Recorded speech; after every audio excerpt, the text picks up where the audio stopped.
ይቆረጣል አረብ ሀገር እሄዳለሁ አልኩኝ። ከዛ ልጅ ያለኝ ወስዶ ኮሜርስ ጋር ድጋሚ ወሰደኝና እቺን ቦት ትምህርትሽን ትተሽ አረብ ሀገር ስትሄጂ አለኝ ስትመለሽ ይቆጭሻል።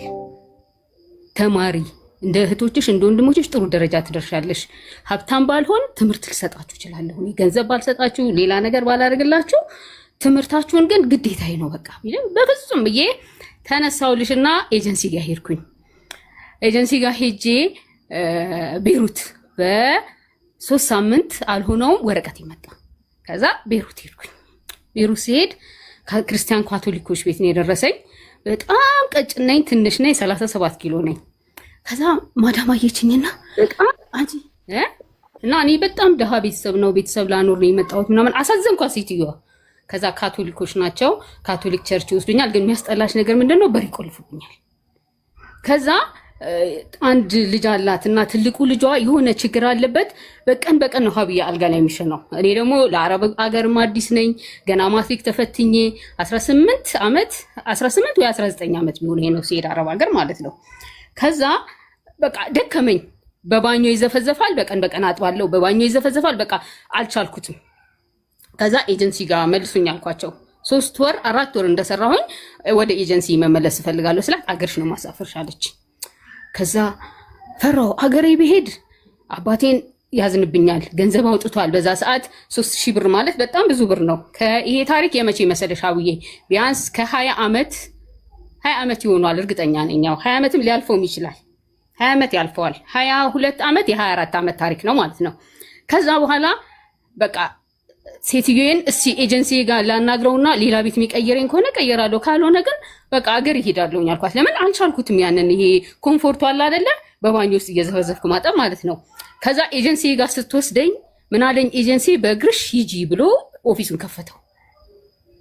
ከዛ በኋላ አለቀስኩኝ። ቁጭ አልኩኝና አለቀስኩኝና በቃ መልሽኝ ወደ ካንቺ ጋር ሄዳለሁኝ አልኳት። ከዛ ከሷ ጋር ሄድኩኝ፣ ተመለስኩኝ። 2 ዓመት ከ3 ወር አንጀቴን አስሬ ሰራውኝ። ግን ሳሳዝንሽ ያቺ 1 ኪሎ አልጨመርኩም ከኢትዮጵያ ከሄድኩት ማለት ነው። ከዛ 2 ዓመት ከ3 ወር ሲሆን ኢትዮጵያ ሄጄ ልምጣ አልኳቸው። ያኔ ስንት ነበር መሰለሽ የሚከፈለኝ? $180 ነበር የሚከፈለኝ። ከዛ ስትመጪ $250 አደርግልሻለሁ አለችኝ። እሺ አልኩኝ። ተነሳሁኝ፣ ኢትዮጵያ ሄድኩኝ። ኢትዮጵያ ሄጄ ቤተሰቦቼን አይቼ ምናምን። ከዛ ኢትዮጵያ ስገባ ሁሉም ዱባይ ይላል። ይሄ ዱባይ ጥሩ ነው ማለት ነው። አይ ቤሩት አልሄድም ዱባይ ነው የምሄደው። ከዛ ተነሳሁኝና ዱባይ መጣሁኝ። ሎካሎች ቤት ገባሁኝ። ከዛ ሎካሎች ቤት ገባሁኝና አብራኝ ኢንዶኔዥያ ሰራተኛለች። ልጆቹ በጣም ባለጌዎች አብዬ ሊብናን የሰራሁባቸው ልጆች የተባረኩ በቃ። ከዛ ከሽንቱ ችግር ውጪ ምንም የለም፣ ሰላም ነው ቤታቸው። እነዚህ አልኩሽ የተረገሙ። አረብኛ አልችልም እኔ እንግሊዘኛ ብቻ ነው የምችለው። ብሽቃራ በቃ የሚናገሩሽ ቆሻሻ ነገር። ምግብ በልቶ እፍ እያለ በየእንትኑ ላይ ይደፋል ምናምንና ግቢያቸው በጣም ትልቅ ነው፣ ቤታቸው ሰፊ ነው። ያቺ ኢንዶኔዥያ በጣም ትፈራቸዋለች፣ በቃ ድምፅ አይሰማም። ከዛ እኔ 3 ወር 2 ወር እንደሰራሁኝ ሴትዮዋ የ4 ወር ህፃን ልጅ ነበረች። ልጅቷን ለኔ ሰጠችኝ። ልጅቷ በጣም ወደደችኝ። በቃ እንደ ልጄ ነው መንከባከባት። ከዛ ልጅቷ ወደደችኝ። ምን ማድረግ ጀመርኩኝ? እልህኛ ነኝ። ሲነኩኝ አልወድም፣ ሰውን አልነካም። ከዛ ልጆቹ መተው ሲመቱኝ ሄጄ ጠብቄ ተከትዬ እመታለሁኝ። ከዛ እናትየው ትመጣና ለአባትየው ትነግረዋለች፣ ሂድ አስፈራራት ስትለው እኔ እዚህ የመጣሁት ልሰራ ልከበር፣ ልጆቹ ካነኩኝ እኔ አልነቃቸውም፣ ካልነኩኝ ግን አልነካቸውም፣ ልጆችን አስታክስልኝ አልኩት።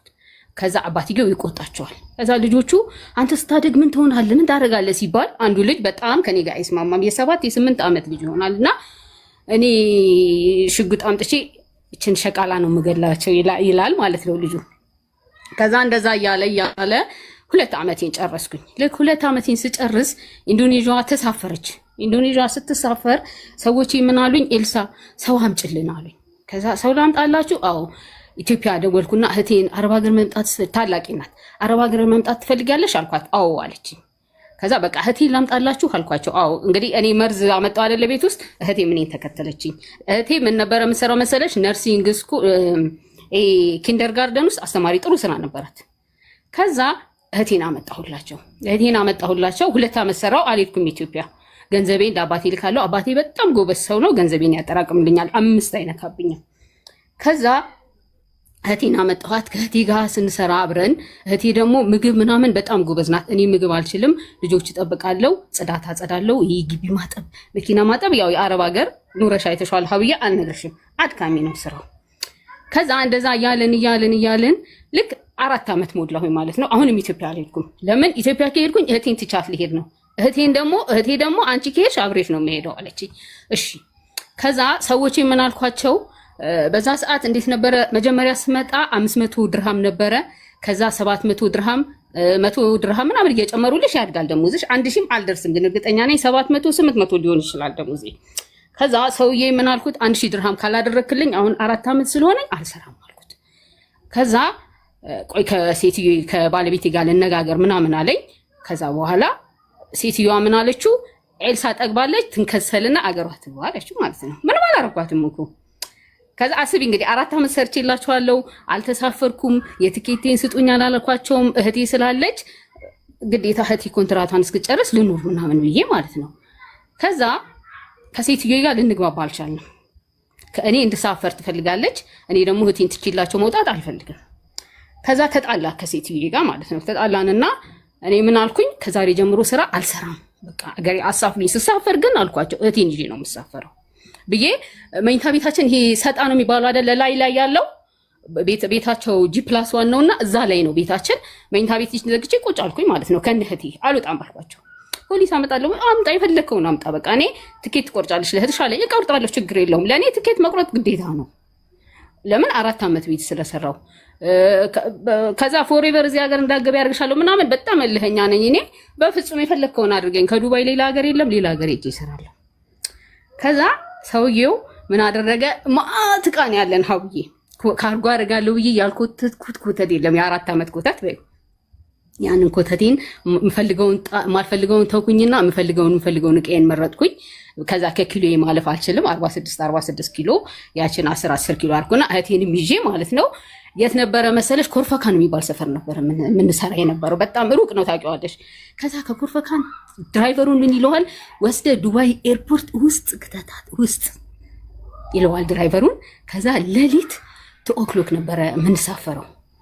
ከዛ ከእንትን ሄድን ኢጃዛ ቤት የሚባለው ጋር ወሰዱን። ከዛ ጥሩ ቤት ነበረ እግዚአብሔር ያጋጠመን። ገባን፣ እዛ ኢጃዛ ቤት ገብተን ተቀመጥን። ከዛ ልጆቹ አሁን በዚህ ጋር ፖሊስ ይመጣል፣ በዚህ ጋር እንደዚህ በቃ ሰቀቀን ነው። ወይኔ እግዚአብሔር አምላክ፣ አረ ኢትዮጵያ ሄጄ ምን አለበት ሌላ ሀገር ብሄድኩኝ። እኔስ እሺ እንደገና ደግሞ እህቴን ይዤ እንደዚህ ልሆን ነው ምናምን እያልኩኝ። ከዛ እህቴ ያልኩሽ በጭንቀት በጣም እንትናለች። ከዛ ቁጭ ብለን የሆነ ስራ መጣ እና ስራ መጣ ምናምን ሲባል ህፃን ቤት አልገባም ሲሉ እኔ እገባለሁኝ አልኩኝ። ከዛ ለእህቴ አስጠነቅኳት፣ እዚህ ከሰው ጋር ወጥተሽ ምናምን እንደዚህ እንዳታደርጊ፣ ቤተክርስቲያን ሲሄዱ ቤተክርስቲያን ሂጂ፣ አርፈሽ ተቀመጪ። እኔ በቃ በእንትኖች ከሷ በስያለሁኝ፣ እሷ በጣም እንትናል። ከዛ ሄድኩኝ ስራው ጋር ማለት ነው። ስራው ጋር ሲሄድ ሀብዬ ኢራኖች ናቸው። በጣም አንድ ክፍል ቤት ናት ቤታቸው። አንድ መኝታ ቤት አላት፣ ትንሽዬ ሳሎን አላት፣ አንድ ሽንት ቤት አላት። ኪችኗ በጣም ታስቅሻለች። 2 ልጆች አሏት ሴትዮዋ እና አንዷ ልጇ የዩኒቨርሲቲ ተማሪ ናት። ህፃን ልጅ አለ፣ በጣም ወፍራም ነው በጣም። እና በነገራችን ላይ ያኔ በጣም ቀጭን ነኝ ምናምን ያልኩሽ ዱባይ ስመጣ በጣም ተለወጥኩኝ። በቃ ወፍራም ቆንጆ ሰውነት ያስኩኝ። ከዛ በኋላ ሲሄድ ሰዎቹ እኔ ሳሎን ነው የምሰራው አለችኝ ሴትዮዋ። ይሄ ነው ቤታችን፣ እንደ ፋሚሊ ነው የምንኖረው ምናምን አለች። እሺ ችግር የለውም። ከዛ ህፃኑ በጣም ወፍራም ነው፣ ግዙፍ ነው። እኔ በሽተኛ ይሁን ምን ይሁን አላውቅም፣ አመት አልሞላው። ከዛ እነሱ ጠዋት ይነሱና ስራ ይሄዳሉ። በጣም ደጎች ናቸው፣ ያላቸውን ነገር እኩል ነው የሚያካፍሉኝ። ከዛ እኔ ልጁን ይዤ ፓርክ ሄዳለሁኝ። ከዛ እመጣለሁኝ፣ የሆነች ነገር አጸዳለሁኝ። ከዛ በኋላ ይመጣሉ፣ የሆነ ምግብ ያበስላሉ። አብሬ እኩል ነው የምበላው። ጁስ የሚብዙ በቃ ቺፕስ ይሰጡኛል። ከዛ እረፍት ሄዳለሁ ስላቸው እኛ እንወስድሻለን አሉኝ። እሺ እረፍት ቤት ይወሰዱኝ። ከዛ መተው አንቺ ምን አይነት እድለኛ ነሽ ይሉኛል ልጆቹ። እግዚአብሔር ይመስገን። ከዛ በዛ ሆኖ እህቴ ስራ አላገኘችም፣ ቁጭ አለች እዛ እረፍት ቤት ማለት ነው። ወር ሞላኝና ማዳም ደሞዜን ስጪኝ ስላት ቆይ አሁን ሳንቲም የለኝም እና ከ5 ቀን ወይ ከ10 ቀን በኋላ እሰጥሻለሁ አለችኝ። እሺ አልኩኝና ከዛ እረፍት ቤት መጥቼ ይቅርታ ሀብዬ እረፍት ቤት መጥቼ ለጓደኞቼ አረ ደሞዝ ስላቸው እንደዚህ እኮ አሉኝ ስላቸው ከዛ ለማንም አምጥተሽ እረፍት ቤታችን አሳይተሽ ፖሊስ ልታስመጭበት ምናምን አሉኝ። ከዛም በኋላ እሺ አልኩኝና ፈራሁኝ ሄድኩኝ ተመልሼ ማለት ነው። ከዛስ 1 ወር ከ20 ቀን ሰራሁኝ ሀቡ ደሞዝ የለም። ከዛ በኋላ እረፍት ወጣለሁ አልኩኝና ልብሴን በእንትን የምፈልገውን ቀነስኩኝና ሄድኩኝ እረፍት ቤት ማለት ነው። እኔ ሴትዮዋ ደሞዝ ጥሩ ናት መጥፎ አይደለችም፣ ግን 1 ወር ከ20 ቀን በነፃ ጉልበቴን ተበዘበስኩኝ፣ ህፃን ልጅ እየተሸከምኩኝ። ከዚህ በኋላ አልሄድም አልኩኝ ተመልሼ ማለት ነው። ሰዎቹ መጡ ስልክ ሲደውሉልኝ እኔ ደሞዜን ካላስገባችሁልኝ አልመጣም አልኳቸው። ከዛ በኋላ ልጆቹ ቤት አሉት በቃ ሊገሉኝ አልኩሽ። አሁን አንዴ ልመርቅ ኢጃዛ ቤት ጋር እሺ ሀብዬ ሀና ፓፒና ቡና ጠጣቤው ቴንክ ዩ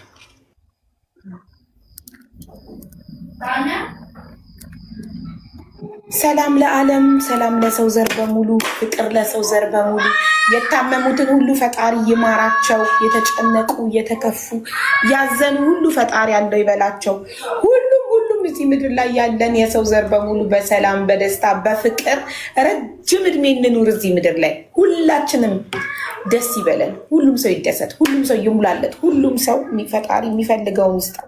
ትዳር የምትፈልጉት ወንድሞቼ ፈጣሪ የተባረከ ትዳር ይስጣችሁ። ልጅ የምትፈልጉ ፈጣሪ ጤነኛ ልጆችን ይስጣችሁ። እርጉዞችን ፈጣሪ በሰላም ይገላግለን። የወለድን ፈጣሪ ልጆቻችንን ያሳድግልን፣ ለቁም ነገር ያብቃልን። ለእኛም እድሜ ሰጥተው የልጆቻችንን ቁም ነገር በዓይናችን ያሳየን። ስራ የሌላችሁ ፈጣሪ ስራ ይስጣችሁ። ወረቀት የሌላችሁ ፈጣሪ ወረቀት ይስጣችሁ። ሁሉም የሰው ዘር በሙሉ ደስተኛ ጤነኛ ይሁን። ሁሉም ይሙላለት፣ ሁሉም ይሳካለት። ማንም ሰው አይክፋው፣ ማንም አይዘን፣ ማንም አይጣ። አሜን።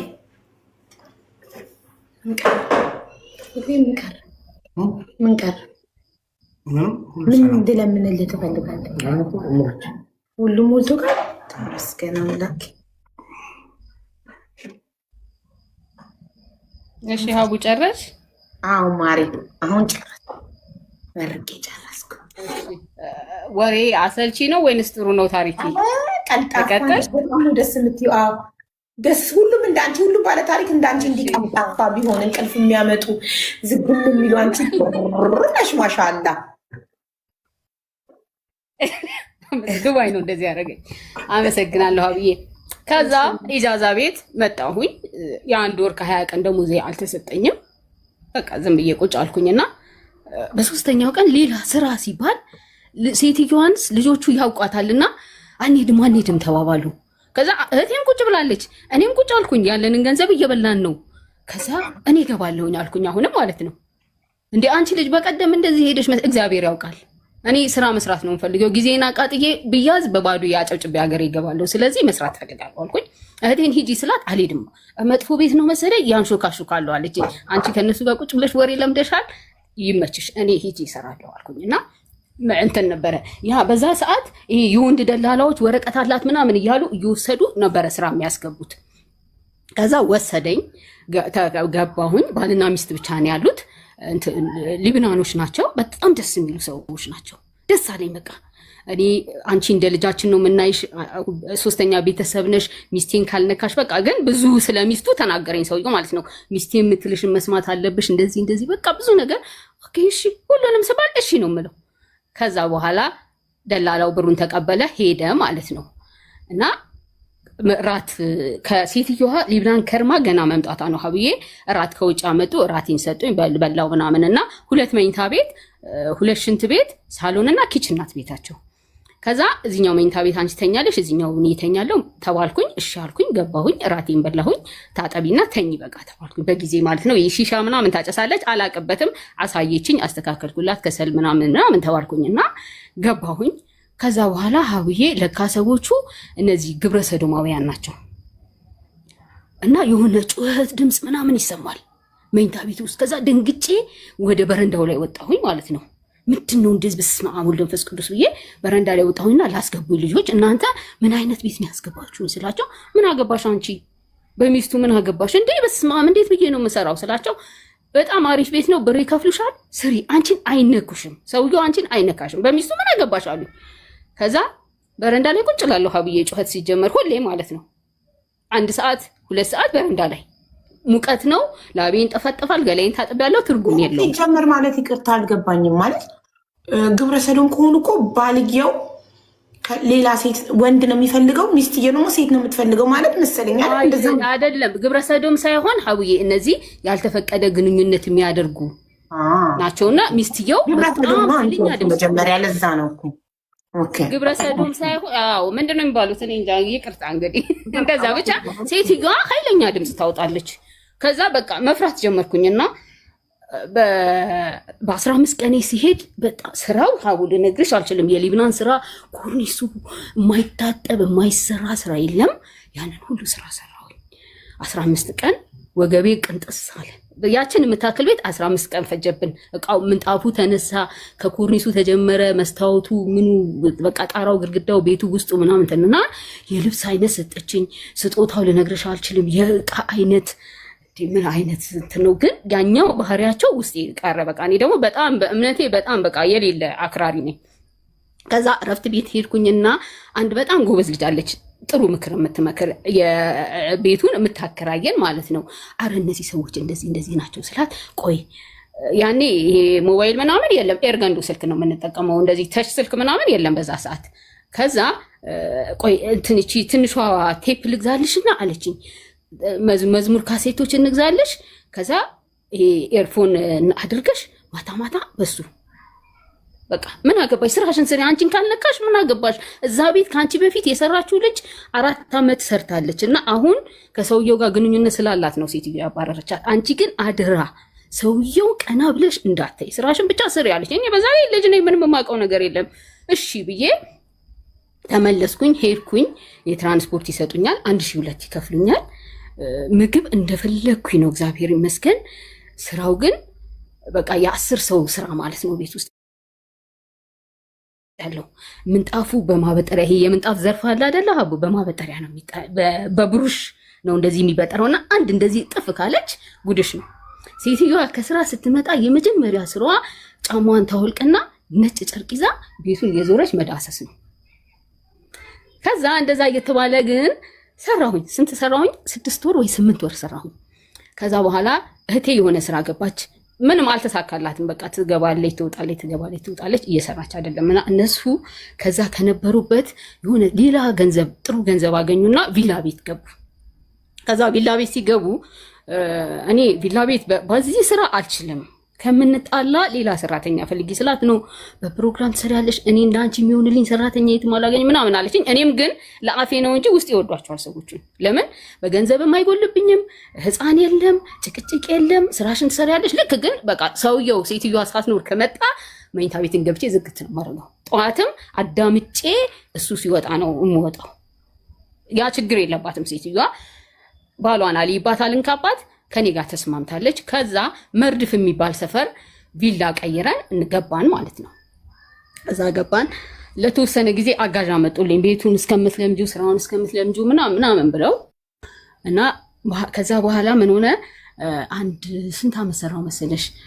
2 ዓመት ወይ 3 ዓመት ብቻ 3 ዓመት ወይ 4 ዓመት እንደሰራሁኝ ሴትዮዋ በዚህ ባላት ችግር ልጅ መውለድ ስለማትችል ከሊብናን ህፃን አመጡ። ህፃን ልጅ አመጡና ያችን ህፃን ልጅ በቃ እኔ ራሴ ህፃን ስለምወድ ደስ ስለሚለኝ ደስ አለኝ። በቃ ኤልሳ ምን እናድርግ አሁን ሲሉኝ እኔ በቻልኩት የእናንተ ልጅ ማለት ለእኔም ልጄ ናት፣ እንኳን እግዚአብሔር ለእናንተ አደረገላችሁ።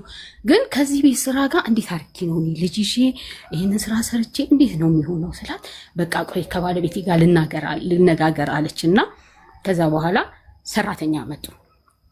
ሰራተኛ አመጡና እኔ ልጅቷን መጠበቅ ጀመርኩኝ። አንድ ኢንዶኔዥያ አመጡና መጀመሪያ ፊሊፒን አመጡ። ከዛ ፊሊፒኗ ጽዳት ታጸዳለች፣ እኔ ህፃኗን እጠብቃለሁኝ፣ ልብስ ተኩሳለሁኝ። ያው ልጄ ስትተኛ አግዛለሁኝ ብዬሻለሁኝ። ስራው በጣም ብዙ ነው፣ ልብሱ ፎጣው ምኑ በቀን የሚታጠበው ጉድ ነው የምትይው ብዬ። ከዛ እንደዛ እያልኩኝ እያለን ልጅ ህፃኗ የ3 ዓመት ሆናት። እዛ ቤት ቢያንስ ወደ 10 ዓመት ሰርቻለሁኝ እኔ ምንም ቤት ሳልቀይር ማለት ነው። ጠፍቼ አንድ ቤት እነዛ ገንዘቤን በሉኝ፣ እነዚህ ቤት ነው የሰራሁት። ከዛ በኋላ እንደዛ እየሰራሁኝ ደሞዜ ማደገልኝ። በዛ ሰዓት ወደ 1,700 ይከፈለኝ ነበረ። የለም እንደዛ የሚባል ደሞዝ 1,200 ነው። ወረቀት የለኝም። ወረቀት ያላቸው ልጆች ራሱ 1,200 ነው የሚከፈላቸው። ከዛ እንደዛ ሰርቼ መጨረሻ ላይ ሰውየው ከስራ ተባረረና ወደ ሳውዲ ሄዱ። ወደ ሳውዲ ከመሄዳቸው በፊት ሴትዬ በጣም ነርቨስ ትሆናለች። በቃ ጠዋትም ተነስታ ጩኸት ነው የሌለባትን ባህሪ ማለት ነው። ልጅቷንም ምንም ሳላረጋት ትጮኻለች። በዛ የባሏ ከስራ ተባረረና ወደ ሳውዲ ሄደ። ከዛ እኔ ያንን ነገር መቆጣጠር አልቻልኩም። ከዛ ኢትዮጵያ ሄደሽ ከዛ ሳውዲ ትመጫለሽ እያለች ነበረ። ተጣላን። የሚገርምሽ እንደዛ ያን ሁሉ አመት 9 አመት ነው 10 አመት ስሰራ እንጨቃጨቃለን፣ ግን እንደዚህ ክፉ ጸብ ተጣልተን አናውቅም። ከዛ እኔ ልክ እንደነዛኛዎቹ እንደመዋጥኖቹ ቤት ማለት ነው በዛው ሰዓት ከዚህ በኋላ ያንቺ ሰራተኛ አይደለሁም አልኳት። በቃ ለምን ትግስቴን አሳጣችኝ። ልጅቷን ጠዋት ዳይፐር ስቀየር ያላጠርሽም ትለኛለች። ማንጉን ሳትፈጪ ነው ሳታጥቢ ነው የፈላጭ። በቃ አሰለቸችኝ። ከዛም በኋላ ሂጂ አለችኝ። እሺ እቃዬን ሰበሰብኩኝ። እንደተለመደው ኢጃዛ ቤት ሄድኩኝ። እነሱም ወደ ሳውዲያቸው ሄዱ። ከዛ ኢትዮጵያ መጣሁኝ። ከዚህ በኋላ አልሰራም አልኩኝ። ከዛ በፊት ግን የረሳሁት ነገር ሀቢ እህቴን አምጥቻታለሁ ብዬሻል ነበረ። እህቴ ምንም ስራ አልሰራችም ሀገር ላይና በቃ መጨረሻ ላይ ከጭንቀት ይሁን ከምን ይሁን የቤተሰብ ናፍቆት ይሁን አላውቅም በሽተኛ ሆነች እህቴ። እዛ ቤት እየሰራሁኝ እህቴን ያልወሰድኩበት ሆስፒታል የለም ሀቢ፣ ያላሳከምኳት ቦታ የለም። ከ2 አመት በላይ በእህቴ የተነሳ ተሰቃየሁኝ። ከዛ መጨረሻ ላይ አፉ መጣና ውጡ ተባለ። የሆነ ሰዓት ላይ እዛ ቤት ነበርኩኝ እኔ መሀል ላይ ረስቼው ነው ሳልነግርሽ ይሄን ታሪክ። ከዛ እህቴ ምን አልኳት፣ ጓደኞቼ ምን አሉኝ፣ ኤልሳ እቺ ልጅ ትሂድ ወደ ሀገሯ፣ በቃ ላኪያት ኢትዮጵያ ትሂድ፣ ምንም አሰራልሽም አደከመች ሲሉኝ፣ ከዛ እሺ ብዬ ልብስ ገዝቼ ወርቅ ገዝቼ የምትፈልገውን ነገር ሞባይል ገዝቼ የምትፈልገውን ነገር ሁሉ አድርጌ ትኬት በራሴ ቆርጬ ሂጂ ወደ ኢትዮጵያ ስላት፣ እኔ ብሆን አንቺን ትቼሽ አልሄድም ሰው ሀገር ላይ ነይ አብረሽኝ ካልገባሽ አለችኝ። ያለኝን ገንዘብ ባንቺ ጨረስኩኝ እና አሁን እንዴት አድርጌ ነው እኔ ኢትዮጵያ የሚሄደው? ቤተሰቦቻችንንስ ምን እንላቸዋለን? አንቺ ሂጂ ግቢ ሀገርሽ፣ እኔ ትንሽ ልስራና ቢያንስ በዚህ ባንቺ የተነሳ ያጠፋሁትን ገንዘብ እንትን ልበልና እመጣለሁኝ አልኳት። ከዛ መጣች ኢትዮጵያ መጣ። በጣም ቤት የረበሸች አስቸገረቻቸውና እናትና አባቴን። ከዛ ምን አለችኝ፣ ዶሮ እርባታ አረባለሁ አለችኝ። ምን ላርግልሽ ስላት 75,000 ብር ስጨኝ አለችኝ። ከዛ ለአባቴ ደወልኩና ስጣት ስለው ኖ አይሰጣትም ማለት። እዛ ሀገር መታ ይህን ሁሉ ፍዳ ሳይታሽ አንቺ ታናሽ ሆነሽ በ4 አመት በ5 አመት የምትበልጥሽን እህትሽን ይህን ሁሉ አድርጋሽ እንደገና ይህን ሁሉ ገንዘብ አስወጥታሽ ኢትዮጵያ መታ አሁን ደግሞ እንዴት ነው ይህን ያህል ብር ስጭኝ የሚላ? ይሄ ብር እኮ በጣም ብዙ ብር ነው በዚህ ሰዓት ማንም የሌለው ብር ነውና እሱን ብር ከሰጠሻት ባዶ ትቀሪያለች ላይ ተዋት፣ ዶሮ አረባለሁ ብላለች ትስራ አልኩት። ከዛ እሺ አለች። ዶሮ እርባታ ጀመረች። አነ ዶሮ እየሰራች እኔ በ2001 ኢትዮጵያ መጣሁኝ። ከሰዎች ጋር ተጣላሁኝ። ውጡ አፉ አይደለም ውጡ አልተባለም። እጄን ሰጥቼ ኢትዮጵያ መጣሁኝ። ከዛ ኢትዮጵያ እሰራለሁኝ ብዬ መጣሁኝ። እህቴ ያንን የዶሮ እርባታ እየሰራች ነው። እኔ ደግሞ ካላገባሽ ተባልኩኝ ማለት ነው። ኢትዮጵያ ስመጣ አንዴ ቤተሰቦቼ አግቢ ይሉኛል፣ የሆነ ሰው ያመጡልኛል። ለምን ብዙ አመት ኢትዮጵያ አልኖርኩም፣ ማንም አውቀው ሰው የለም። ከዛ በፊት ግን ሀብዬ የረሳሁት ወደኋላ እየተመለስኩብሽ ነው፣ ግን ይቅርታ። ተማሪ ያለሁኝ ጓደኛ ነበረኝ እና ያ ጓደኛዬ ቤሩት ሲሄድ ቃል አስገብቶኝ ነበረ፣ ስትመጪ እንጋባለን። ያኔ ልጅነት ነው፣ እሺ ችግር የለውም እንጋባለን ብዬው። ከዛ ቤሩት እንዲሄድኩኝ ብር ላኪ ነው ሁሌ ያልኩሽ። እንደዚህ ሱቅ ልከፍት ነው፣ ነጋዴ ነው በእርግጥ እንደዚህ ላረግ ነው ሲለኝ፣ ከዛ ያኔ ስልክ ብዙ አይደወልም፣ በደብዳቤ ነው። ደብዳቤውንም አቆምኩኝ። እህቶቼንም ካሁን በኋላ እቤት ቢመጣ እኛ ያለችበትን አናቅም በሉን ብዬ በቃ ያ ጓደኛ ብቻ ነው የነበረኝ። ከዛ ተለያየሁኝ ከሱ ጋር ማለት ነው። ከዛ ኢትዮጵያ መጥቼ አግቢ ስባል ቆይ ጊዜ ስጡኝ ላስብበት፣ እኔ መጀመሪያ መስራት ነው የምፈልገው ምናምን አልኩኝና ዱባይ ጓደኞች ጥሩ ጎበዝ ጓደኞች ነበሩኝ። ያገለገለ መኪና ከዱባይ ወደ ኢትዮጵያ ማስገባት ጀመርኩኝ። ያንን እየሰራሁኝ አንድ 4 ወይ 5 መኪኖች አስጫንኩኝ ከዱባይ። ጥሩ ስራ እየሰራሁኝ ነው። አባቴ ገራጅ አለው፣ አመጣለሁ። አባቴ ገራጅ ውስጥ ይቆማሉ መኪኖቹ፣ በደላላ እሸጣለሁኝ። ኪራይ የለብኝም፣ ግብር የለብኝም ምናምን በቃ ጥሩ በቃ ከፍ እያልኩኝ መጣሁኝ። እግዚአብሔር ይመስገን። ጓደኛዬ ዱባይ ሆና ትልካለች፣ እኔ ኢትዮጵያ ሆኜ እሰራለሁኝ። እህቴም ዶሮ እርባታዋን ትሰራለች። ከዛ እንደዛ እየተባለ በዛ ሰዓት ላይ ኢትዮጵያ ውስጥ ምን መጣ መሰለሽ፣ ይሄ ቫት ደረሰኝ ምናምን በቃ ህዝቡን እንትን አለው፣ አስደነገጠው። ማንም ሰው የማያውቀው ታሪክ ስለሆነ ማለት ነው። እና እንደዛ ሲያደርጉ አባቴ ምን አለኝ፣ አሁን ይህንን ነገር ኪራይን ቦታም ተከራይ ልትባይ ነው፣ በዚህ ባለሽ አቅም አንቺ ቦታ የመኪና መሸጫ ቦታ ተከራይተሽ ምናምን ምናምን ምናምን አይሆንም። ስለዚህ እስኪ ቆይ ትንሽ ጋባ አድርጊውና እንየው ምናምን አለኝ። ከዛ በኋላ እሺ አልኩና በዛ እንደዛ እየሆነ ያለ እነዚያች የተጣላኋት ሴትዮ ከሳውዲ አልተመቻትምና ዱባይ ተመለሰች። ሀው ከዛ ደወለችልኝ ፌስቡክ ላይ ምናምን አገኘችኝና ከዛ ኤልሳ እንዴት ነሽ ምናምን እያለች ታወራኛለች። ከዛ ዱባይ መመለስ አትፈልጊም አትሰሪም እኛ ጋር አትመጭም ምናምን ስትለኝ ልመለስ እንዴ ልምጣ እንዴ ማዳም ቪዛ ታሰሪልኛለሽ አልኳት። አዎ አለችኝ። ከዛ እሺ እመጣለሁ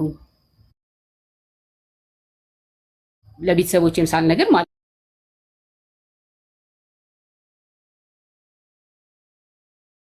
ነው። ለምን ይሄ የመኪናውም ስራ ሴትዬ ምን ስላት እናቴ ሊብናን ናት እናት አለቻትና ሊብናን ያለችው እናቴ ማማ ጋር ልላክሽ ለማማ ስሪላት ሰራተኛ የላትም እና እኔ እዚህ በምከፍልሽ ማማ ትከፍልሻለች እዛ አለችኝ። ትከፍለኛለች? አዎ እሺ። ከዛ ምን ያህል ትከፍለኛለች? መጀመሪያ ስትሄጂ $400 ትከፍልሻለች፣ ከዛ የጨመረችልሽ ትሄዳለች አለችኝ። እሺ አልኩኝና ለቤተሰቦቼም ለምንም ሳልነግር ተነሳውልሽና ሊብናን ሄድኩኝ። ከዛ ሊብናን ሲሄድ አሮጊቷ አልኩሽ የተረገመች ናት። የተረገመች ብቻዋን ነው የምትኖረው፣ ከልጇ የባሰች እርጉም ፍዳይን ነው የምታሳየኝ።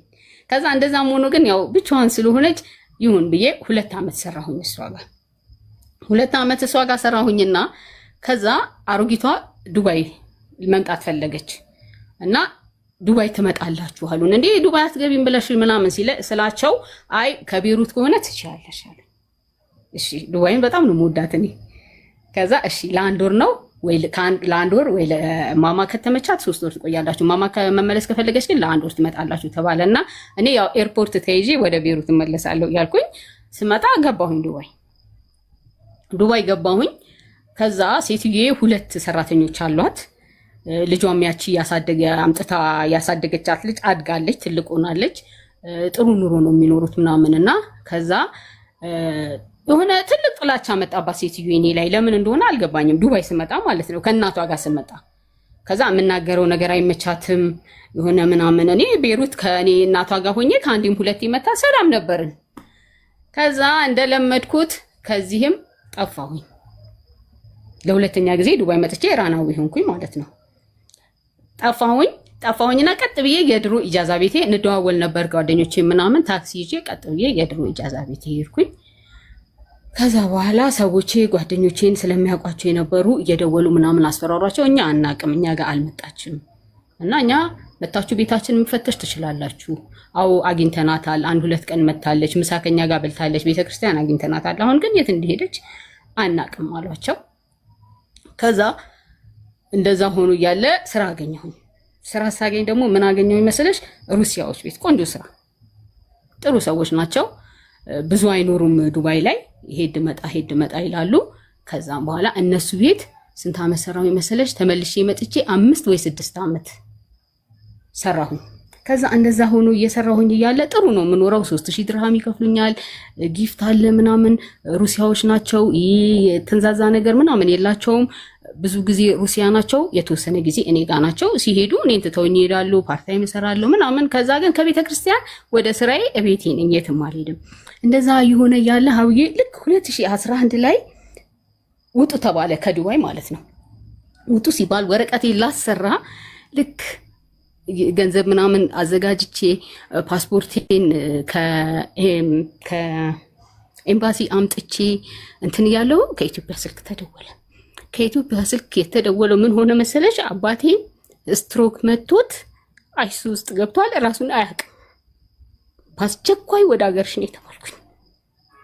እንግዲህ አስቢ ዱባይ መጥቼ 8 ዓመት ምናምን 7 ዓመት ወይ 8 ዓመት ሰርቻለሁ፣ አላየሁትም አባቴ።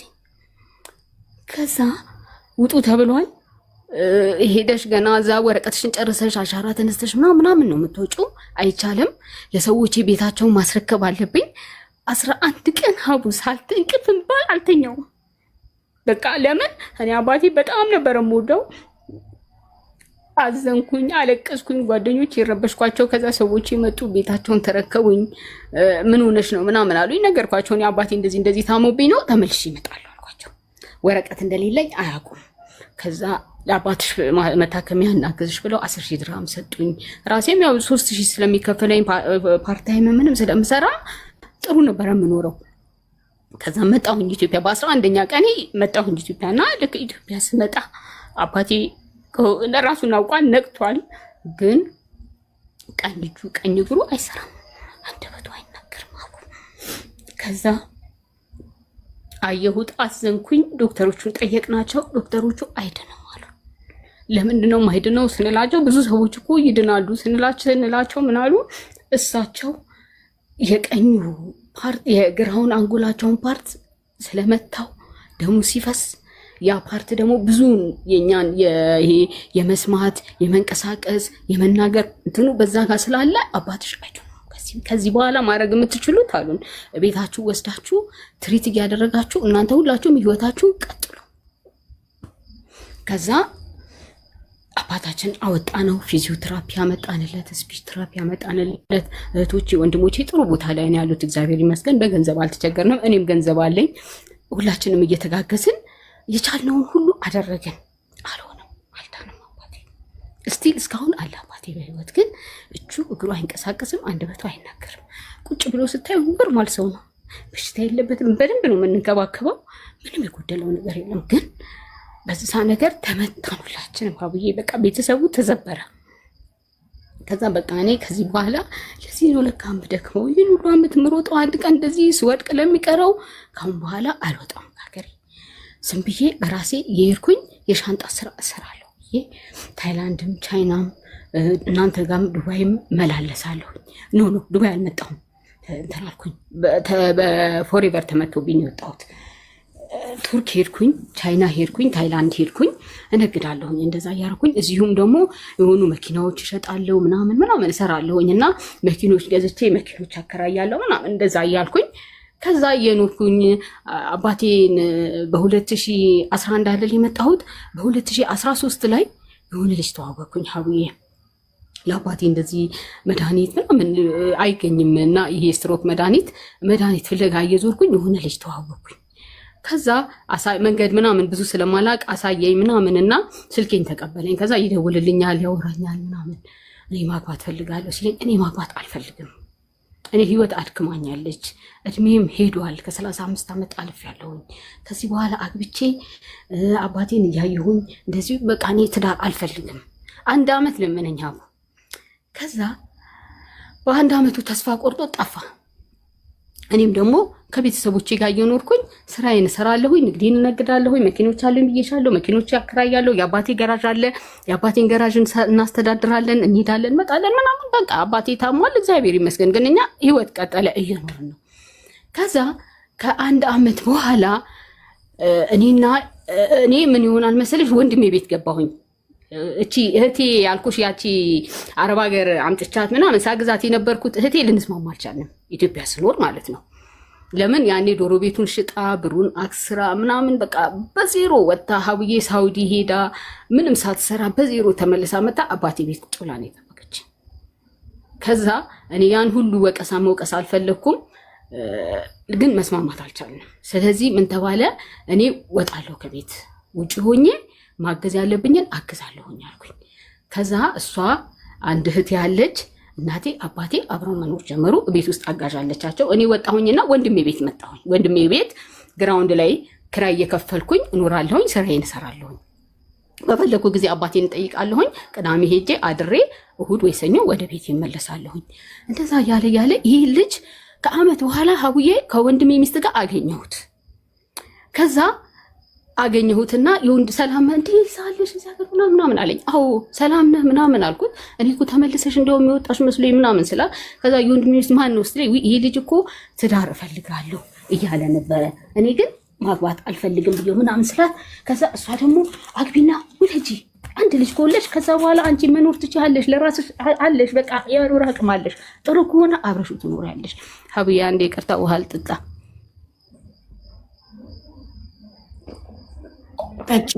ከዛ እንደዛ አለችኝና ከዛ ና ቤት ምናምን ትለዋለች ወንድሜ ሚስት። ያው ተከራይቼ ወንድሜ ቤት ነው የምኖረው ብዬሻለሁ።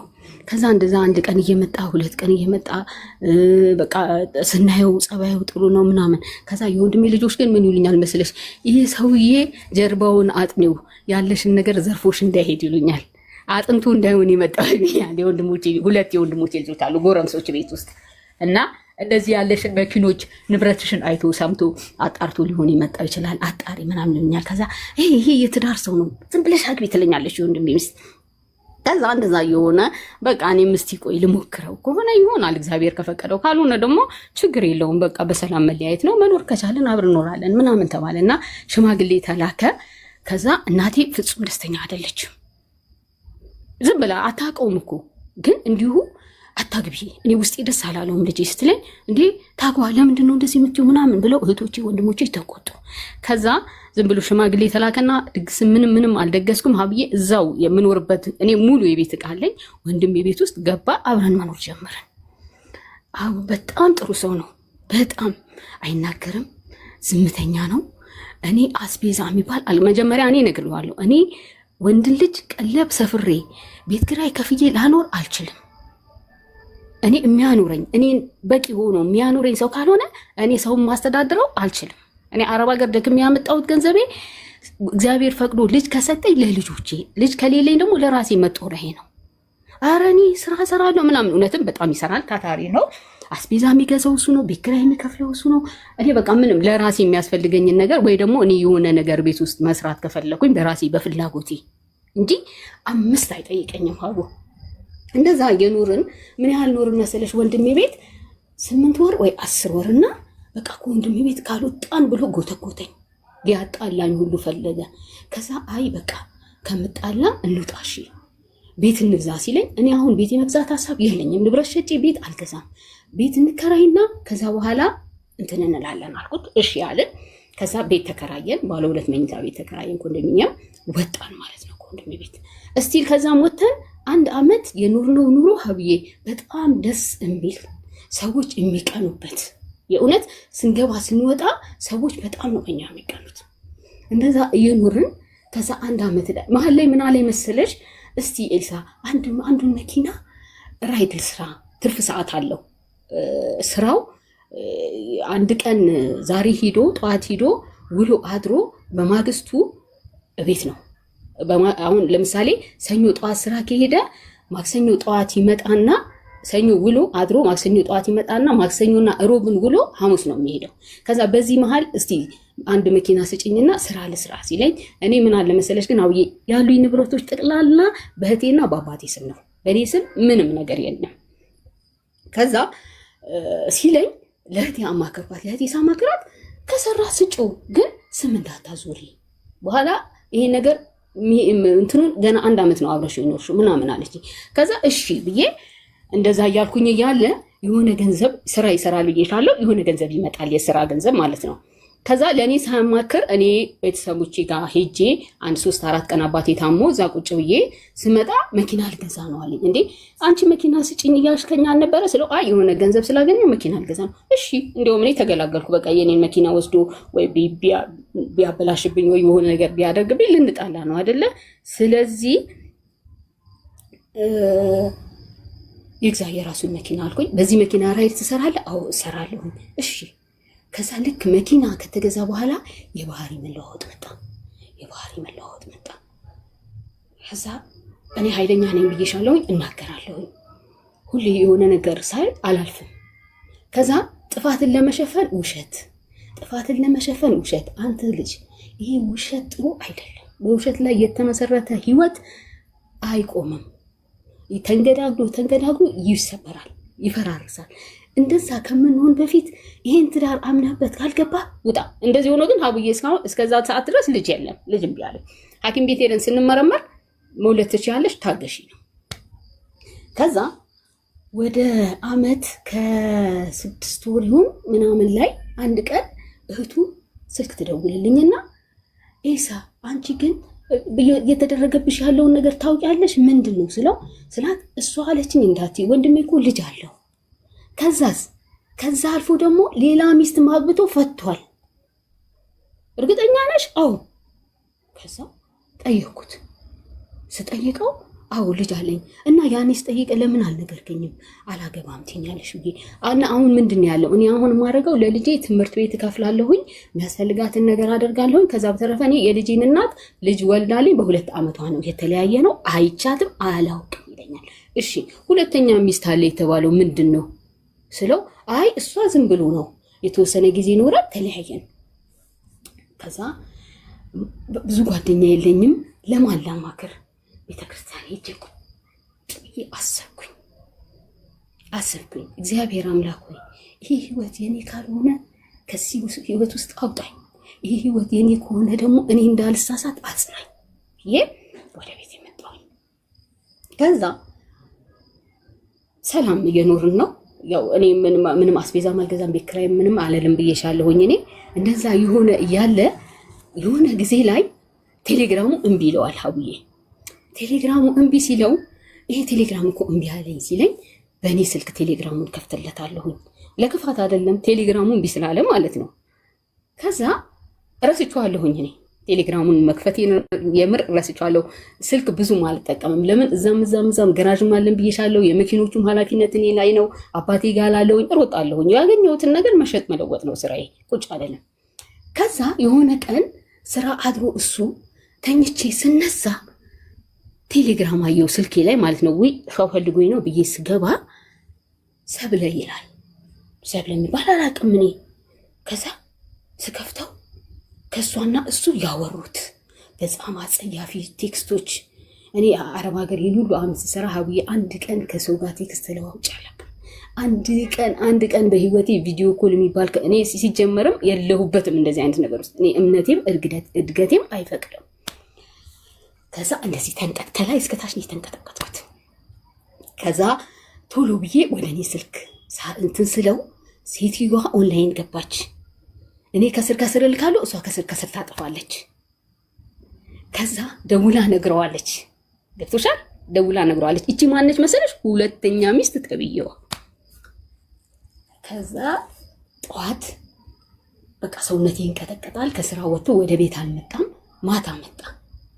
ማታ መጣና ከፈተ፣ ገባ፣ በሩን ጓ አድርጎ ዘጋው። ስም አልኩኝ። ገባ፣ ልብሱን ቀየረ፣ እራትን ምንም አላለም። መጣ፣ ቴሌቪዥኑን እስከ መጨረሻው ከፍቶ ቤቱን በአንድ እግሩ አቆመው። ጅራፍ ራሱ ገርፎ ራሱ ይጮሃል የሚባለው ይሄ ነው። ገና ጥፋቱን ሳልጠይቀው ማለት ነው። ቴክስቱን አይተዋለች ስላለችው። ከዛ ቴሌቪዥኑን አጠፋሁኝ። ቁጭ በላልኩት። ይሄ ምንድን ነው ስለው ግድግዳ ላይ ለጥፌው አለኝ። ያው ለጥፈው ግድግዳ ላይ? አዎ ግድግዳ ላይ ለጥፈው። አዎ እሺ። ከዛም በኋላ ዝም ብዬ ቁጭ አልኩኝ፣ አልተናገርኩትም። ጠዋት ተነሳሁኝ። ምን አለ መሰለሽ እኔ ህግ አላቅም እዚህ ሀገር ላይ፣ መክሰስ አላቅም እዚህ ሀገር ላይ። እድሜን ሁሉ አረብ ሀገር ነው ያሳለፉት። ከዛ መጥቼ ደግሞ ለስራ ነው የምሮጠው። እዚህ ስኖር ጓደኛ የለኝም። ጓደኞቼ እህቶቼ ናቸው፣ ወይ የወንድሜ ሚስት ናት፣ ወንድሞቼ ናቸው። እሱ ነው። ከዛ ውጭ ማውቀው የተወሰኑ ሰዎች በስራ ማገኛቸው ማለት ነው። ከዛ አንድ ጓደኛ ያለው ሽማግሌ የሆነ ማለት ነው። ጠዋት ተነሳሁኝና ደወልኩለት፣ እፈልግሃለሁ አልኩት። ከዛ እሺ አለና መጣ። ከቤት ወጣሁኝ። ውጭ ቀጠርኩትና አረ ምንድን ነው እንደዚህ ተፈጠረ ለምን ስለው ግድግዳ ላይ ለጥፌው አለኝ። ስለው ኤልሳ አንድ እድል ለሰው ይሰጣል፣ ሰው ይሳሳታል። እስኪ አንድ እድል ስጪው አለኝ። እኔ በፍጹም አልኩት። በቃ ለዚህ አይነት ሰው እኔ እድል አልሰጥም። ምንድን ነው እንደዚህ አይነት ነገር? ይሄ እኮ እኔ ስለማልከታተለው ነው እንጂ ብዙ ነገሮች አሉ ማለት ነው። ያቺም የልጅ እናት የተባለችው አልቀረችም ማለት ነው። ስለው ነው አንድ እድል ስጪው ምን ሲለኝ በፍጹም ይሄ መጣሁኝ። ከዛ ተጣላን ማለት ነው። ድብድብ ተነሳ ቤት ውስጥ። የጎረቤት ሚሊሻ ምናምን የሚባሉት መጡ። ምንድን ነው ሲሉ እንደዚህ ስላቸው ከዛ በኋላ አበደ፣ ተነሳ፣ ፈረጠ ምናምን። ምንድን ነው የምፈልገው አንቺ ስላል ከቤት ያስወጡልኝ አልኩኝ። ከዛ ቤት ኪራይ የምከፍለው እኔ ነኝ ሲለኝ እኔ ተከራይቼ በምኖረው ቤት ውስጥ ነው መጥቶ የገባው። እኔ ነኝ መሰረት የጣልኩት ለዚህ ቤት። ቤት ኪራዩንም አልፈልግም እሱንም አልፈልግም፣ አስወጡልኝ አልኳቸው። ከዛ ካልወጣህ እናስርሃለን ሲሉት ወጣ ሄደ። ከዛ በሽማግሌ በምን ብባል በፍጹም እምቢ አልኩኝ። ሙሉ የቤት ዕቃ ሰጠሁት አቡዬ። ያቺ የተገዛችውን መኪና ሰጠሁት። አልፈልግም፣ በቃ እኔ ላይ አልፈልግም። ከዚህ በኋላ ልኑርበት እንዳደርስብኝ። ክረምት ነበረና መስከረም ሲወጣ ለፍቺ ብቻ እንገናኝ እኔ እናንተ ብዬ አባረርኩት። ከዛ ሄደ። እኔ ሙሉ የቤት ዕቃዬን ገዛሁኝ። ቤቴንም አለቀኩም፣ ምንም አላልኩም። ህይወቴን ቀጠልኩኝ። ያው ትናደጃለሽ፣ ትጎጃለሽ፣ ትሰበሪያለሽ። አለቀስኩኝ፣ አማረርኩኝ። ከዛ በኋላ ግን እግዚአብሔር ይመስገን እንኳን ከሱም አልፈልግ ሆነ። ከዚህ አይነት ሰውስ ልጅስ ወልጄ ቢሆን ኖሮ እግዚአብሔር ለበጎ ነው ሁሉን የሚያደርገው ብዬ እየኖርኩኝ በወጣ በ5 ወሩ ምናምን እቺ ዱባይ መኪና አብራኝ ትነግድ የነበረችው ጓደኛ ያልኩሽ ከዱባይ ትመጣለች። ከዛ በፍጹም በቃ አንድ ድል ይሰጣል ሰው በቃ ደምድሜ የዘጋሁትን ህይወት ማለት ነው ለፍቺ እያሰብኩኝ ሄጄ ፍርድ ቤት ላመለክት ማለት ነው። ከዛ በግድ በቃ በእንትን እኔም እሱም እኔ ተጸጽቻለሁ፣ ከዚህ በኋላ እንደዚህ አላረግም፣ ከዚህ በኋላ እንደዚህ አልፈጥርም። ከዛ እነዛ ጓደኞቹም ያም አብሮ ይሽመግል የነበረው ጓደኛ ምናምን መጡ። ከዚህ በኋላ የልጅን ኃላፊነት ላንቺ ይሰጥሻለሁ፣ እኔ አልፈልግም፣ የልጅንም ኃላፊነት አልፈልግም፣ የልጅን ነገር ለራስ ግን እኔ ይሄ የምታደርገው ይሄ በጣም መጥፎ የባህሪ ችግር አለብህ። እኔ ትዳር ምግብ አይሆንም፣ ትዳር ቤት ኪራይ አይደለም። እኔ የምፈልገው ሰው ብቻ ነው፣ ሰው ንጹህ ሰው በቃ ምንም አያብላኝ አያጠጣኝ። ለምን ፍራሽ ላይ አልተኛም? እኔ እንደዚህ ተንቀባረሬ ኖሬ እኔ የሚያቆስለኝ ሰው በህይወቴ ውስጥ አልፈልግም አልኩኝ። ከዛ በኋላ ገባ ቤት ማለት ነው። ገባ እቃውን መልሼ ላምጣው አለኝ። በፍጹም እኔ እቃህንም አልፈልግም፣ ለቤተሰቦች እሰጣቸው፣ አንተና ኑር ብዬ መጣ። ገባ ቤት። ከዛ ያው ትረሻዋለሽ ቀስ እያልኩ ጥሩም ሰው ነው ስለሆነ ተውኩት። መኖር ጀመርን። ከዛ በኋላ በ3ኛ ዓመታችን ላይ ምን መጣ ደግሞ ድጋሚ ከልጁ እናት ጋር መደዋወል። ከዛ አረ ይሄ ነገር ምንድን ነው እንዴ? ለልጄ ብዬ ነው። ልጅህ እኮ በቃ 16 ዓመት ሆኗታል፣ ትልቅ ልጅ ናት። ልጅህ አባ ይሄን እፈልጋለሁ ለልጅ አድርግላት። ከሷ ጋር መደዋወሉ ለምንድን ነው የሚያስፈልገው? በቃ እንነቋቆራለን አልኩሽ። እንደዛ እየተባለ ለሁለተኛ ጊዜ ያቺ ሁለተኛ ሚስቱን ተረፈ ብሎ ስልኩ ላይ ሴቭ አድርጎ ሀብዬ ለሁለተኛ ጊዜ ያስኩት። አበድኩኝ። ያኔ በቃ የዛሬ 2 ዓመት መሰለኝ፣ የዛሬ 2 ዓመት አበድኩኝ። ከዛ በኋላ ከቤት አባረርኩት። አሁንም ከቤት አባረርኩት ምንም ሳልሰጠው። መጀመሪያ ሙሉ ነገር ሰጥቼ አይደል ያባረርኩት። አሁን ግን ነቃሁኝ። ልብሱን አልሰጠሁትም። ሀብዬ በወጣበት በሬን ቆልፌ እንዳደርስብኝ አልኩት። ሲመጣ ሲያንኳኳ ከዛ በኋላ ግቢ ውስጥ እዚህ ግቢ እንዳይደርስ ብዬ ለጥበቆቹ ነገርኩኝ። አትገባም ተባለ ማለት ነው። ከዛ ጓደኞቹ ደግሞ በጋራ የሆነ የሚሰራው ስራ አለ፣ አባረሩት ከስራው ላይ። አበደ ተነስቶ ገዳም ሄደ። እኔም አብረን የምንሄድበት ገዳም አለና እዛ ገዳም ያሉ አባቶች ያውቁናል። ከዛ በኋላ እዛ ገዳም ሄደ። አባቶቹን ይዟቸው መጣሁ። በወር ከምናምኑ እነዛን የገዳም አባቶች ይዞብኝ እቤት ይመጣ።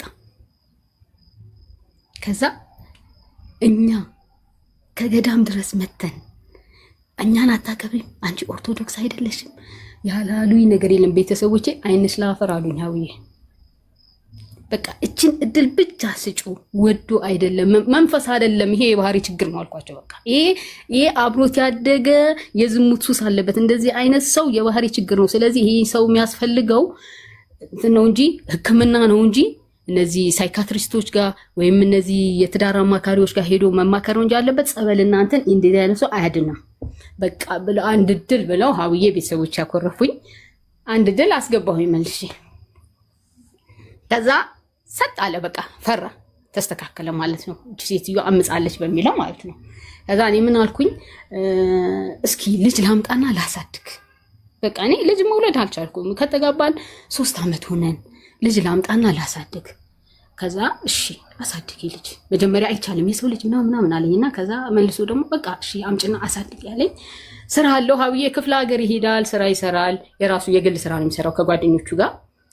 ከዛ ክፍለ ሀገር ሲሄድ ያቺ ክፉ ባህሪ ተመልሳ ትመጣለች። ክፍለ ሀገር ሲሄድ ያቺ ክፉ ባህሪ ተመልሳ ትመጣለች። አሁን አንድ አመት ከምናምን እንደኖርን 4ኛ ዓመታችን ማለት ነው። ከ3 ወር በፊት ምን ሆነ መሰለሽ? እና ምን ያደርጋል መሰለሽ? ልክ ጥፋት ሲያጠፋ ወይ ከሴቶቹ ጋር ሲያወራ፣ አሁን የሌሎቹ ባል እኔ አንቺ ታሪክ ላይም ዮሃ ሚዲያም በጣም ሚዲያዎች ይከታተላሉ። ስሰማ ይሳደባሉ፣ ምን ይላሉ አይደለ? ይሄ ግን ምን ያደርጋል መሰለሽ? ጥፋት ሲያጠፋ በጣም እኔን ትሪት ያደርገኛል።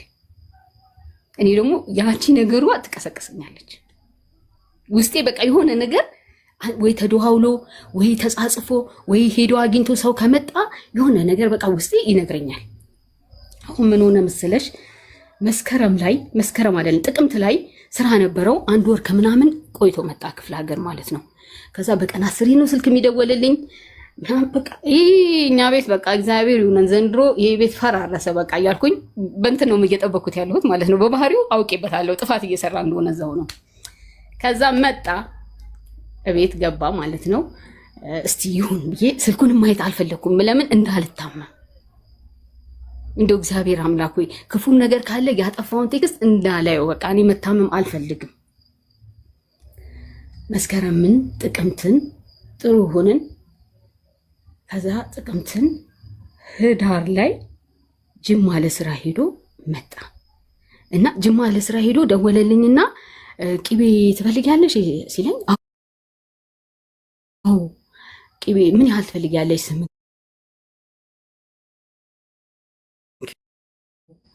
ቅቤ ምን ያህል ትፈልጊያለሽ? 8 ኪሎ። እሺ ለእናትም አምጣ። እሺ ከዛ ስንት ኪሎ ቅቤ ይመጣል መሰለሽ? 13 ኪሎ ቅቤ ይመጣል ቤታችን ማለት ነው።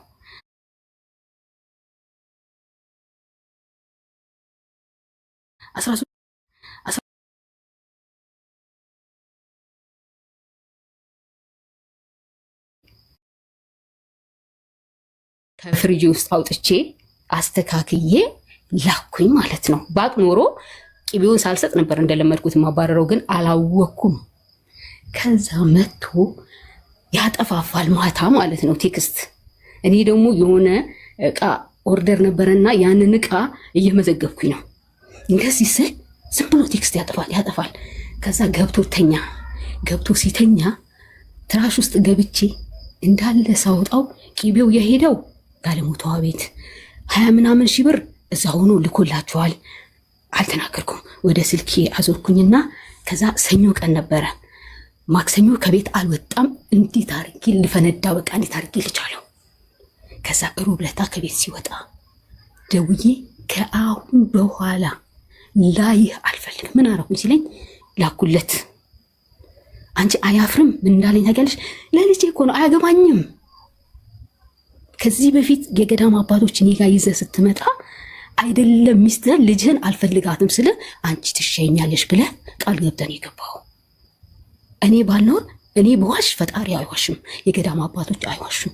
አሁን አታይም አታቅም ቢዚ ናት እሷ ረስተዋለች ብለህ ነው አንተ አትለወጥም። አንተ የባህሪ ችግር ስላለብህ ከዚህ በኋላ እኔ አልፈልግህም፣ አይንህን እንዳላይ እኔ የደረስኩበት እንዳትደርስ የምትሄድበት ሂድ። ይሄ ከዛ በኋላ ፖሊስ ጣቢያ ሄዶ አስጠራኝ ማለት ነው። ፖሊስ ጣቢያ ሄዶ ሲያስጠራኝ ለፖሊሶቹ ከሀዝ ከፋ ያደረገውን ነገር ስነግራቸው ፍርድ ቤት ሄድና ከሰሳትኛ እሺ ልብስ ትስጠኝ አትሰጥህም፣ ህግ ይለያችሁ። አንተና እሷን እንደዚህ ይህን ሁሉ ግፍ የምትሰራባት እች ልጅ በጣም ቻይ ነች፣ በጣም ታጋሽ ነች።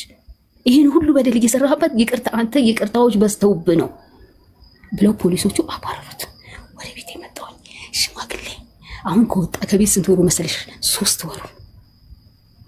5 ሳንቲም አልሰጠሁትም። ያለውን የስራ እቃዎቹ እኔ ጋር ናቸው። መኪኖቹ የራሴ ናቸው። ቤቱ የኪራይ ነው። ሙሉ የቤት እቃ። አንድ ልብስ ይዞ አልወጣም። ስልኬን ጠቅላላ በዛም ብሎክ አድርጌ ሰዎች ሲደውሉልኝ የሱ የሆኑ ሰዎች ብሎክ እና ይኸውልሽ ሀውዬ ይህን ሁሉ ፍዳ አሳይቶኝ ይህን ሁሉ ግፍ ሰርቶኝ እኔ ግን እግዚአብሔር ይመስገን ሳልሸነፍ ከቤቴ አባረርኩት እና አሁን 3 ወር አለፈው። እኔ ይኸውልሽ ቤቴ ቁጭ ብያለሁ እግዚአብሔርን እያመሰገንኩኝ። አሁን ጾም ነው፣ ቅዳሴን አስቀድሳለሁ፣ ጸሎቴን አደርሳለሁ፣ እግዚአብሔርን አመሰግናለሁኝ። የደረሰበትን አላቅም ሀውዬ የት እንዳለ። አሁን ምን ይቀራናል መሰለሽ? እኔ እና እሱ ያቺ የጋብቻ ሰርተፍኬት ፍቺ ደግሞ እኔ አልሄድም አልጠይቅም። ለምን ብትኝ ፍቺ በጣም ድካም ነው ኢትዮጵያ ውስጥ። ከፈለገ ይክሰሰኝ። እሱ አይደለ የተጎዳው፣ እሱ አይደለ ከቤት የተባረረው። እኔ ምንም አልፈልግም። አቅም አለኝ መኖር፣ እየኖርኩኝ ነው። ባለፈው ጓደኛው ሲደውልልኝ ፍርድ ቤት ይለየን ይሄድና አይከሰሰኝ አይከሰሽም አለኝ። እኔም አልከሰውም አያገባኝ ምን አገባኝ እኔ ቤት እየኖርኩኝ ነው። ቢፈልግ ይከሰሰኝ ቢፈልግ ወረቀቱን ይሸከመው እኔ ምንም ከኔ የሚያገኘው ነገር የለም። በስሜ የሆነ ምንም ነገር ስለሌለ እግዚአብሔር አይበለውና ብሞት እንኳን ቤተሰቦቼ ናቸው ንብረቴን የሚወርሱት። እና ይኸውልሽ ይሄ ነው ሀብዬ